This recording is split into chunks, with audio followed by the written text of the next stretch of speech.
აფხაზების აფხაზო ეთნოსი ხო არა აფხაზი? 70% არიან სუფთა ქართველები. თავისთავად. მაგრამ უყურეთ რა ქნა იდეოლოგიამ და ენამ ჩამოაყალიბა უკვე დღეს აფხაზია იმასთან ძალიან ძნელია ეს აუხსნა, მაგრამ ანალიზ რო აიღებს, იმასაც ქართველი ამოსდის.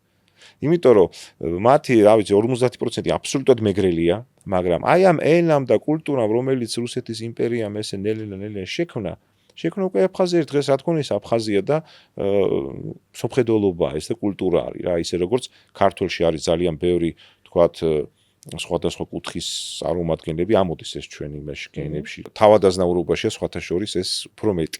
არა უბრალოდ გლეხებში. ანუ აი თქვათ ეგვიპტის რეგიონისათვის, ბერძნული რეგიონისათვის დამახასიათებელი ჰაპლოჯგუფები, ანუ გენური კოდები. საიდან მოხვდა ქართულში? ის როგორ არის, ის ჩამოვიდა ერთი ადამიანი, იმპერიების დროს, ალბათ ბიზანტიის, რომის იმპერიის დროს, ხომ, ჩამოვიდა ჯარები იდგა აქ. მეთყობა დარჩა მერე ის ცნობილი მეომარი, ან მათი მთავარსარდალი და გაქართველდა, მაგრამ ეს ყველაფერი მოხდა 2-3000 წლის წინ.